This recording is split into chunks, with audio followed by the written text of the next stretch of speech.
Hey, it's Cameron, and I want to talk today about why you don't love what you do, even though it's the key to success. When you look at people like Warren Buffett, you always hear them say things like, you have to love what you do. And why is this something that you need to consider? Because if you don't love what you do, you will never be successful at it. And so if you're looking to become successful at something, and you can define success however you like, that's up to you. But if you are finding yourself struggling or not getting the level of success that you want, then this would be important to listen to, and I'm going to explain why you're not there, okay, and what to do about it. So if you haven't watched, for example, there's a great TED Talk by Simon Sinek where he talks about, the why and everything behind what you do, and how those who communicate from the why as opposed to the how and the what, but they communicate from the why first, that they're more successful in this world. And those are like your Martin Luther Kings and those kind of people, because it's about your communicating from a point of your beliefs and your values and why you do something rather than just what it is that you do. So you have to first look at why it is that you're doing what you're doing. Why, for example, let's say you're somebody who you say, I'm an entrepreneur and I want to build a successful business and have a lot of money and all those things. And you've heard these things before where they say, we have to focus on your why and so forth. Okay, so that's not what I'm saying. It's correct. You do have to focus on your why. You have to clarify what your why is and you have to focus on it. But you've heard that a million times before. If you've been reading any books on success or sales or anything, you've heard this a million times. So that's not what I'm saying here. What I'm saying is, let's say you know what your why is. Like, you know why you want to be successful. You know why you want to be wealthy, or whatever the particular thing is that you want to be successful, and you know why. And yet you still find it to be a struggle. There's a reason why that happens. Okay? And let me give you an example. So I watched a great video the other day from this guy named Alex Becker, and he explained how I don't know much about him. I'm assuming he's relatively successful just in terms of the way he was speaking about his business and everything, and who he does business with. But that's not really the point. The point was that the way his business worked, he only worked during the week. So he never worked on the weekends because his clients and the other people he worked with and so forth, they only were at work or doing whatever they were doing during the week. And so when it was the weekend, there was literally nothing for him to do in particular with regards to his specific business. So that was when he took time off to do whatever he wanted to. And so in terms of how he would use that time, he would have different things he would do. But then there was one point where he just wanted to relax and play this game called World of Warcraft. And he did that for a couple weeks. And after a few weeks, and what he described, and I've experienced this too, is like, my favorite day is Monday. It didn't used to be, but now, and for a while now, my favorite day of the week is Monday, because that's the day when everybody's getting to work, and when I would have like my first distributor meeting of the week with all of my distributors, and just things are moving. It's like no one's resting anymore. They're getting into high gear, and I like that day. Because it's like, all right, everybody's back, because I like to think about and focus on and do what I'm passionate about all the time. And so for me, when it's like a weekend, and other people are maybe just focused on relaxing, it's like, I want to be doing something. I want to be achieving my goals. And so in the past, it's been kind of like a point where I couldn't wait till Monday came around to get started and get going, and everybody else being there and ready to do something. So I could relate to what Alex Becker was talking about. But he was explaining how on the weekends he would play some World of Warcraft, and then on a Monday he would wake up, this one particular Monday, to get down to work, which he would normally love, and yet it didn't seem to have the same feeling anymore. It was like he found it to be boring. And he kept thinking about playing this World of Warcraft game, even though he knows logically that the World of Warcraft has no benefit to his life, practically speaking, and the business has way more benefit, and it's just from a long-term perspective, a short-term, everything. But he explained in this video that what he realized, which makes sense to me, is that the World of Warcraft game gives you little dopamine hits, just like social media. Like when you check your Facebook or your Instagram or whatever it is, you get these little likes and hearts and comments and those things, and every time you get those, in fact, the technology is designed to do that. So that every time you get a little interaction, you're getting a little like a little dopamine hit, which is, dopamine is like that feeling of like like happiness, like feeling good, like satisfied. It's the reason why you might eat a piece of chocolate cake, because you get that good feeling from it.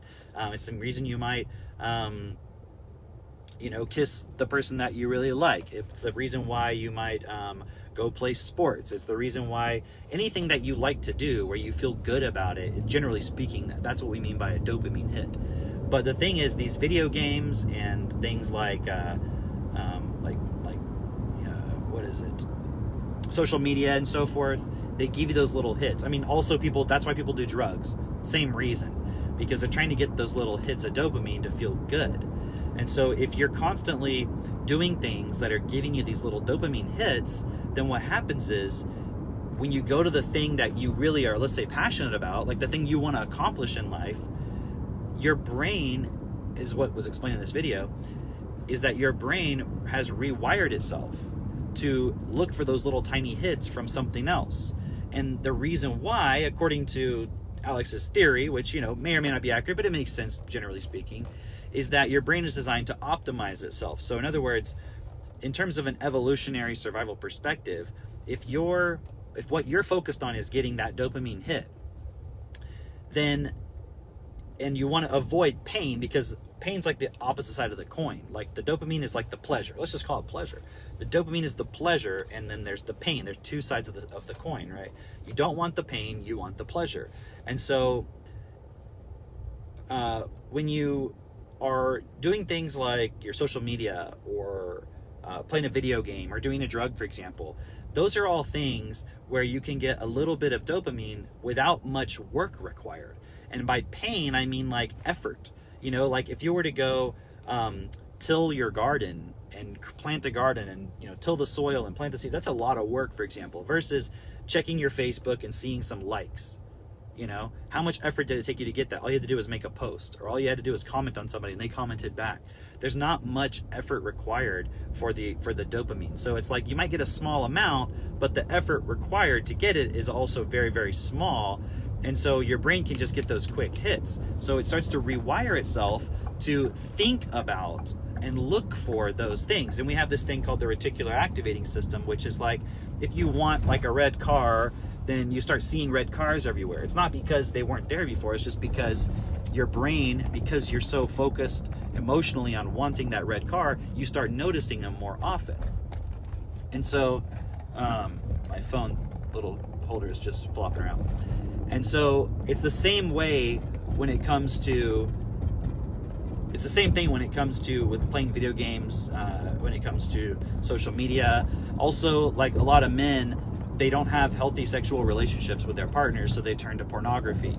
And it could go both ways with females as well. I just don't know if it's as common that way. And people do drugs, they drink alcohol, they watch sports. There's all kinds of things you can do to get these little hits. And so nothing I'm saying right now is new, because you could just go watch Alex Becker's video and he's going to explain it. I'm just explaining what he said there. So I want to give you like another little bit. If you were to watch that video, if anybody watching right now is probably like, what is going on over here? Well, what's going on is my little thing that holds up my phone is just like, I don't know, having an issue here. Maybe it's just because the road's bumpy. But in those little things that you do, here's my little extra piece for you, okay? And this goes back to the beginning of the video when I was saying you have to look at why you're doing something. So normally we think of it as why we're doing something, like why am I building this business? Why am I, why does my business exist? Like if you have a business, like why does it exist? What's the purpose of it? What's the core beliefs and all these things? And like I said, everyone already knows to think about that stuff. But if, let's say you have a business and, you go home and you start playing some video games, or you check social media and you get those little dopamine hits. And again, the technology is designed to do that. It's designed to give you the hits in such a way that wires your brain, because the psychology of this, the science of this, biology of this is already known. This is not something new. And in fact, it's what the social media companies have figured out and have exploited in a way. It's like they've hacked into your brain because they know how it actually works, and they can test it in real time and see what's the increased level of interaction and so forth. And so they have learned how to hack into it and rewire your brain so that you are constantly thinking about your device. In fact, there's this syndrome called, like, I don't remember the name of it. I think it's like phantom vibration syndrome or something like that, where it's like you have your phone in your pocket and you think that it just buzzed or vibrated or rang. Usually I think it's with the vibration, because a lot of people have their ringers off, so you just feel the vibration. But you check it and nothing's there, and it didn't actually do anything. Like, you just thought that it did. Like, you felt like your brain created this phantom feeling of it vibrating, because your brain wanted you to check your phone, because the moment you check your phone, you're gonna then, okay, well, I might as well check my social media and stuff while I'm there. And then now you're on the phone, and now you're doing your social media, all those things, and then that company is now able to advertise to you. So the only reason the companies are doing this is because they're promising their advertisers that if you buy advertising, we're going to promote it to people, and we're going to get people to look at it. And so otherwise people wouldn't pay money for Facebook ads or Instagram ads or whatever the particular social media platform is. And so, I mean, think about that. Like, that's incredible that your brain would create a pretend feeling that didn't happen. Like, it's basically a hallucination to get you to check your phone so that you could get that dopamine hit, because your brain isn't trying to get you to watch advertising. Your brain's just trying to get the dopamine hit. The social media companies, and I'm just picking on them in particular because this could be a drug. Like, if you were a drug addict, you'd be thinking about, where can I get some more drugs, whatever that drug is. Or if you were like a I don't know, let me see if this helps with the lighting. That's a little bit better because it's starting to get dark over here. If you were a, fantasy football fan or something like that, you'd be thinking about fantasy football and football or whatever the thing is. You'd be thinking about it all the time, because your brain is trying to get you to focus on the thing that it wants. But here's the question, okay? Why does your brain want that? Why does your brain want that dopamine hit? In other words, is it your brain that wants it, or is it you that wants it? And is your brain not just a tool that you program through what you choose to focus on, and you give permission to it, what you accept and allow, that it then says, okay, cool, these are the things you want. I will automate this situation for you so that you can constantly have those things at your disposal. If you look around at the world, for example, we have a world where millions and millions of children are going through an education system, and at the end of 12 or whatever years of that, they still basically can't read or do basic math. They can't think creatively or do any of that stuff. And so what's really going on with that? Why is that occurring? Does anyone actually care if people are actually educated? Or are people just think about it. The education system what is it really designed for? It's designed to create employees, because the companies and the businesses need employees. They don't need creative people. They need employees. So a child is like a commodity, right? And so why is it that we would allow such a situation? And think about advertising. Why do we allow advertising to imprint and essentially brainwash our children? That doesn't make any sense that we would allow that as parents. Like, if somebody came in and was like, I'm going to brainwash your child to, believe in some religion that you don't agree with, you wouldn't allow that, would you? No. But you would allow your child to be brainwashed by advertising. Every time you take them out, they're getting brainwashed. Now, you might say, well, I don't have a choice. But my point is, are you even focusing on, hey, why is this occurring? We need to change this situation. This is not good. This is happening to all of our children. They're constantly being targeted by companies to brainwash them and to impulse them with thoughts, with points. Like, it's like when you get the Happy Meal at McDonald's, that's the dopamine hit. And now the child's brain is wired to want that. And you let them play the video game, and now their brain is being wired to want that. And then you're like, no, you can't play the video game. You just can't play it. But their mind's like, yeah, but I want it. I want that feeling. And so what this really boils down to is we have a culture as human beings where we're just looking for dopamine hits. That's all we're looking for. We're not looking to provide value. We're not looking to actually help other people and serve other people and give as we want to receive. Because as much as you want, and I don't know, maybe we are giving as you want to receive. Maybe we give, we have created a world where it is designed to simply create that dopamine hits. And that's what we're all looking for. And so we allow everyone else to have it. And we don't think twice about it. We don't worry about if it's causing a problem. As long as I get my dopamine, you get your dopamine, we're all good. and you don't think about the long-term consequences of it. Now, how does this apply to someone who's like, let's say you're an entrepreneur or a business builder or something like that, or let's say you're a parent. Let's say you're a parent, for example. Do you get, when you look at your children, could you just sit and play with your children for hours and hours and hours and never get bored?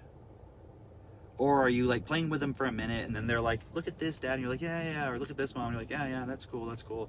But then you want to go look at your phone, or you want to go watch a TV show, or you want to go do something else. Are you looking for that dopamine hit? And why don't you get that from just being with your children? Now, that doesn't mean you don't love your children, so don't misunderstand me. What it means is that we've allowed ourselves to rewire our brains to get it from these other things that are completely fucking meaningless. Now, I'm on Facebook right now. So is Facebook itself meaningless? No, it's a way to connect. But if you use it in order to get that hit, and that's why you're using it, that's fucked. And I have to admit, it's difficult because I use social media to communicate with people. Every once in a while, I'll fall into that habit of just using it to get those hits. But then when I realize it, I'm like, okay, I need to take a break, right? Because it's so easy to fall into that. But with my social media specifically, I'm not on Instagram. I have an account. I don't use it. I don't use Twitter, although I have an account. The only one I use is Facebook, just because it's the one that I feel the most confident within just using. And I can see what other people are thinking about. I can create impressions. I can make videos and things like that. I just like the platform. But I sometimes find myself falling into that point of like checking my Facebook just to look and see who all responded. You know, and like there's a cognitive dissonance of like, well, maybe I'm doing it because I just want to check and monitor and everything, but really it's getting those hits because then other things start to become boring again. So I'm sharing this with you because I've been in that situation where I had to like check myself and be like, wait, why am I not feeling motivated and passionate about the thing that I really want to accomplish in life? Why am I not creating something? And, you know, with my life, like I have a business, I am creating something, but I'm saying I've been in those points where even in that process, it felt like nothing was happening because I wasn't making it happen, because I wasn't pouring everything of myself into it as if I really, really cared, because I had allowed myself to be programmed through my own choices to become addicted to something that was creating no actual value in the world whatsoever. That was only treating me as a commodity, and therefore I'm treating my experience and my life as a commodity. I mean, think about it. Is your life, this precious gift that you've been given, this short time that you've been given to experience and be aware of reality and be a part of it, this short period of time, which you don't even know how much you have, we just using it and abusing it to get some feeling temporarily. There's got to be more to it than that. So when you look at what your why is, it's like, why are you doing each individual thing that you're doing? Like, why are you eating that cake? Why are you, watching that TV show when you come home instead of talking to your wife or your husband or playing with your kids? Why are you picking up the phone and looking at that while your kids are playing at the playground? Why aren't you intently focused on them and studying every movement that they make and understand and seeing where they're at and what they're learning so that you can help them learn more and understand more, and like figuring out creative ways to explain reality to your children and to educate them? Because the reality is that it's not that hard to teach a child to read and educate a child. All you have to do is, number one, use TechnoTutor, then they'll be able to read if they just use it long enough. And my child is his third birthday is not even for another 23 days, and he's already reading at a first grade level. And we're going to be posting a video pretty shortly here this month of him reading a book all the way entirely on his own, a first grade level book. And we have videos of that we've done before, but we've been like, pointing at it and stuff, but we're going to show you that. So it's not hard to get a kid to be able to read. And it's not just my son, I work with people all the time, and they do the same thing with their kids with TechnoTutor. And then in terms of how do you make sure that your kid is educated beyond just being able to read, is that you explain stuff to them and then you show them where to look. But if you're just getting your dopamine hits from some mindless activity, then what do you think your child is going to learn? Do you think they're going to learn to be inquisitive and explore and be creative and do stuff if you're not even doing something creative with your life? And if you're a business person or an entrepreneur, do you think that you're going to ever create value in this world if you're just kind of in it just basically for the money, but you're not even really in it for that, because if you were, you'd realize money is a measurement of the value that you create, and therefore what's the value you can create. And you can't create value, like, in other words, what if you took away all the things that you use to artificially get a good feeling, and you only focused on what's the best possible thing that I could do with my life, and I only allowed those things to be the things that could even potentially give me a good feeling. So in other words, cut out all of the distractions. What would life be like? Now you might say, well, I have to just eat sawdust. No. But maybe if you cut out the things that were, let's say, unhealthy and just designed to give you that good feeling of flavor, like with the salt and the sugar and all that stuff, maybe if you cut those things out, then the food that you would eat, that's like maybe a raw vegetable or a cooked vegetable or a fruit or something that was more like, that's more supportive for your body, let's say, those things, the flavor of it could take on a new meaning. Maybe it's just they actually are good, but because you're so used to getting the instant points, and it's easier than having to cook the food and prepare it properly to bring out the flavors and so forth, there's more effort involved. It's easier just to go to the McDonald's and to get that instant hit. Just like it's easier to put your kid in school and get the hit of, oh, they graduated to the next grade, yay. They're graduating from high school, yay. Versus you actually spend time with your kids and educate them and help them learn how to build something to the point where that would be the accomplishment. That would be the part where you feel really good about and proud about. And it may take 18 years to see that, or 20 years, or 25 years, or whatever it is. But I just see so much how, not just, I see it for myself, I see it for other people, how we are limiting ourselves so much by taking the easy route. And the thing is, if that's who we accept and allow ourselves to be, if that's what we allow as our starting point, to take the easy route, then the people who are focused on creating value in this world, which is therefore measured by money, they're going to look at us and say, hey, you guys want easy routes? Okay, I'll give you that. I'll give you that all day long. I'll just create that for you. Because they're still being creative. They're still having to solve problems and figure things out. So like their dopamine hits are coming from them creating those things, where yours are just coming from consuming it. And this is really what it means to be a consumption culture. We are consuming physical reality just for an experience, for something that's temporary, instead of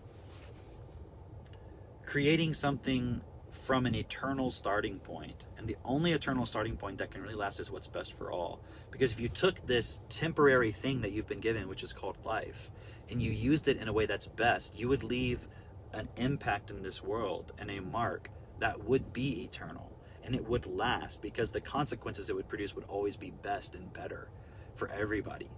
And so imagine each generation, like if you look at humanity, we're not evolving. And the only evolution that's taking place is in the form of technology. And we've accepted that because technology evolves, that must mean we're evolving. But we're not evolving. Like each generation of children that comes into the world is not more creative than the last. The only thing that's evolved is our ability to consume more. That's it. So we're evolving within the context of consumption, not within the context of becoming more creative, more valuable, creating more and more and more that actually adds value to everything. Instead, we're only creating within the context of how can we fulfill this commodity cycle of consumption and production. That's it. And so the very few who are relatively creative in the society, we would call the elite, they're just focusing on that. So even their creativity is extremely limited by everyone else's. And for me, what I've decided to do with my life is to focus on providing the one value that I see isn't being provided anywhere else, and I don't see ever will be if I don't do it, which is to educate every child properly to the best, not only of my ability, but of the ability to enhance and fulfill the potential of the child, the full potential of that child as a human being. And that can only be done one way. And that's what TechnoTutor is. It's not just another thing out there on the market of like, hey, teach your kids their homework and stuff. No, it's much more fundamental than that. It's about creating fundamentally for a child the ability to be creative and to think effectively and to understand and to be rational and to use common sense and to be able to express and to understand and to do things. That's what TechnoTutor is about. That's what education should be about. TechnoTutor is just the thing that we've created to make, and not that I personally created it. When I say we, I just mean those who have been involved with this have created it so that it's a simple, systematic way that any parent, any educator, but let's just say any parent, because that's really where education happens, is in the home, that any parent without any expertise in education, without any understanding of the research, can take this simple system and they can apply it and they can take their child to their full potential. And it's so simple, which is the brilliance of it, which is why I love it, because my child, like I said, is not even 3 and he's reading at a first grade level, and every day he's being able to read more and more and more. So there's never going to be a limit to his ability. Every single day it grows. Every time you use TechnoTutor, your ability to read and comprehend and understand and express grows. Is there anything else like that? Because the education system that we have now, it's actually a, to call it education is, it's just, I don't even know what the word is. It's pathetic. It's a crime, really, to call the system that we have of education, to call it education, because you're not educating anyone. You're not helping a child reach their full potential. You're just giving them you're basically taking them and programming them with a set of information that you want them to repeat and live by, and so that they'll fit into the system of consumption that we have, not to go outside of that and constantly evolve and grow and grow and grow and grow. And so we have a society that is just based on people looking for some safe, secure way to just feel comfortable. And we don't even do that effectively, because that problem could be solved so easily, so simplistically, that we just get everybody basic comfort. You know, that's just a simple way of, that's just a simple solution of reworking the economic system so that everybody has what they need. That is possible, but that's not the starting point of our world. And the starting point of education is not for every, and see, people say, like, well, if people had everything they needed, they wouldn't work, they wouldn't do anything. That's true. So in the system of, we're just consumers, and we need consumers, and we need trash collectors and McDonald's workers, then giving everybody enough to be able to have what they need, the productivity would just fall, would completely collapse. But that's the point. If people were super highly educated and just understood things and didn't look for quick dopamine hits, then everybody would want to be creative. Because, like, I don't want to just sit and do nothing. That's a choice, to program yourself to just basically sit at the lowest common denominator and just not want to do anything. But that's really boring. And the thing is, when you do these addictive things, like whether it's drugs, whether it's pornography, whether it's just binge watching TV shows, binge eating food, social media, video games, those things become boring eventually. And it gets to a point where you feel like you're trapped within it. So when you structure your life according to looking for those quick dopamine hits, you eventually enslave yourself. And that is a great metaphor for what's going on in this entire world, is that we have enslaved ourselves to a system of consumption that requires an education system that dumbs people down to become workers so that they'll never be creative. Because if you're creative and you're creating stuff and you're getting value out of what you create, then you won't be looking for quick dopamine hits. So the whole system has been structured and designed to reinforce itself. But it's not like there's a person doing it to us. We're doing it to ourselves. So at the very least, if you are looking for something to be creative within, because you don't know what to do, because this world has not supported you to be creative, so you have no real why, no real passion, no real purpose, then join TechnoTutor. Join us, because we are people here, human beings on this planet, who have a purpose, who aren't just looking for the quick hit, the quick dopamine. We're not just looking for the consumption, the just go along with things and just feel comfortable, and while everybody else is miserable in this world, while most of the population is in poverty. Because I see all the statistics where they say like, oh, but poverty is decreasing and stuff. Do you really think that a life of sitting and watching TV all day and just consuming potato chips and getting fat and never creating anything, you don't think that's poverty? That is poverty. Just because you're not eating dirt and looking for clean water doesn't mean you're not in poverty. So yes, there are people still eating dirt and not having clean water, and that is a problem. That needs to be addressed. But just because everybody has potato chips and TV doesn't mean there's not poverty. Because as human beings, we have this inner drive to want to be creative. And so our goal with TechnoTutor is to support that for everybody. Because unless everybody is educated, what's going to happen is there's going to be a very few at the top who just brainwash the masses to accept that poverty of spirit, of just consuming. And you're going to end up wasting this precious gift that you've been given, which is a finite amount of time here to be a human being on this planet. It's going to be, you come into this world, you just eat potato chips, and you watch Netflix, and then you die. And what was the point of that? What was the point? So if you are looking for a purpose, and you want to make a difference, and you want to do something that matters, what I'm saying to you is we have the solution with TechnoTutor to ending the problem of literacy in this world, and to solving the problem of how can everyone be educated at the highest level. And we have a simple way to do it. But we need people who are willing to go beyond just the normal run-of-the-mill, just consume and live your life and retire and die. People who want to use their time here on earth wisely and make a difference. If you don't have kids, it doesn't matter.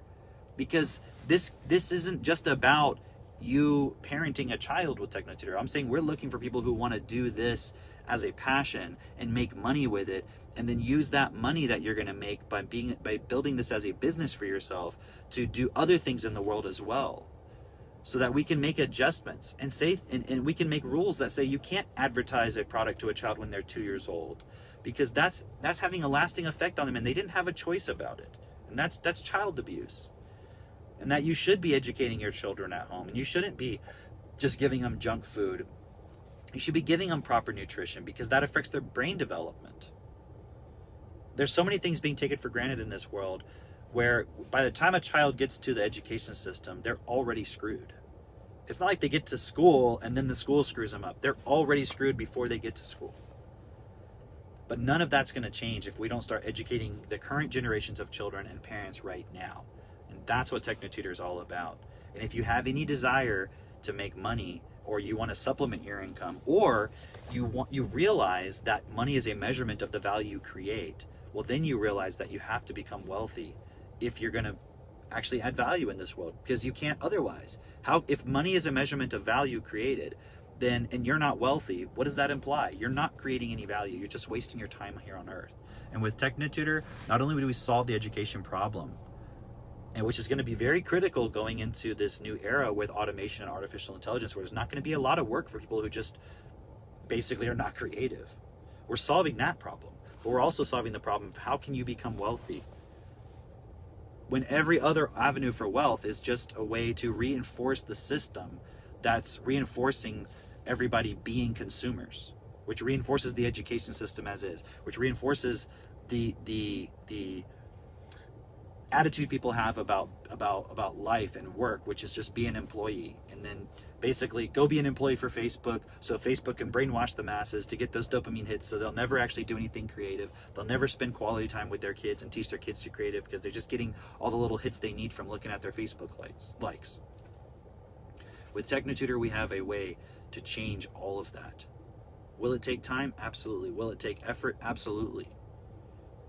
But if you're looking to make that switch from just being a fucking zombie drone in the Matrix to being those ones that break free and then that go back and they help other people wake up, that's what we're looking for. We're looking for those people, because other people won't really get it until you do.